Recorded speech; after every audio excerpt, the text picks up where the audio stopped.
Hi friends, அனைவருக்கும் வணக்கம். இன்றைக்கி வந்து பிரண்டை துவையல் செய்ய போகிறோம். பிரண்டை வந்து இது நாங்கள் தோட்டத்தில் வச்சுருக்கோம், மேலே மாடியில். அதை நான் இப்போ போய் பறிச்சிட்டு வந்தேன். இது வந்து மூட்டு வலி, கழுத்து வலி, கை கால் வலிக்கெல்லாம் ரொம்ப நல்லது. இது வந்து பசிக்கு வந்து ரொம்ப, இப்போ பசி இல்லாமல் இருக்கிறாங்களே அவங்களுக்கும் இது ரொம்ப நல்லது. ஜீரண சக்தி ரொம்ப அதிகம் உள்ளது, நிறைய மருத்துவ குணம் உள்ளது. இதை வந்து நம்ம இப்போ வந்து சுத்தம் பண்ணிடலாம். இப்போ இதை வந்து சுத்தம் பண்ணிட்டு வந்துட்டேன். இதை வந்து நம்ம சுத்தம் பண்ணுறதுக்கு கொஞ்சம் நல்லெண்ணெய் வந்து நம்ம கையில் தேய்ச்சிக்கணும். நல்லெண்ணெய் கையில் தேய்ச்சிக்கிட்டு இதை நம்ம வந்து சின்ன சின்னதாக கட் பண்ணணும். இப்போ சுத்தம் பண்ணி வச்சுருக்கேன்.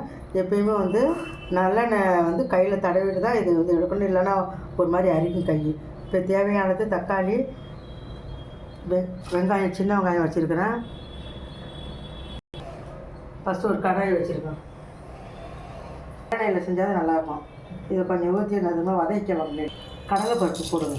கடலைப்பருப்பு போட்டு வறுத்துக்கணும். நல்லா செவந்து வரணும். பருப்பு நல்லா செவந்து வந்துருச்சு. இது கூட வந்து சின்ன வெங்காயம், பச்சை மிளகா 4 வச்சுருக்கேன், பூண்டு, புளி கொஞ்சம், தேங்காய், தக்காளி 2.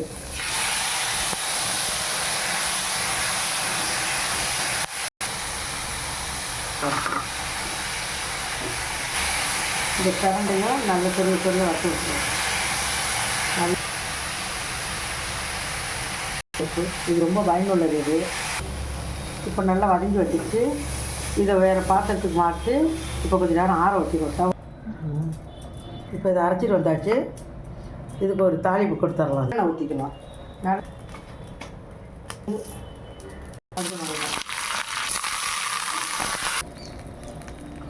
சூப்பரான பிரண்டை சட்னி ரெடி ஆயிடுச்சு. இது மறுபடியும் சொல்கிறேன், இது ரொம்ப ஜீரண சக்தி அதிகம் உள்ளது, நிறைய மருத்துவ குணம் உள்ளது. மூட்டு வலி, கழுத்து வலி, கை கால் வலிக்கெல்லாம் ரொம்ப பயனுள்ளது. இதை சாப்பிட்டு நீங்களும் பயன்பெறுங்க. லைக் பண்ணுங்கள், ஷேர் பண்ணுங்கள், கமெண்ட் பண்ணுங்கள், மறக்காமல் சப்ஸ்கிரைப் பண்ணுங்கள். மிக்க நன்றி.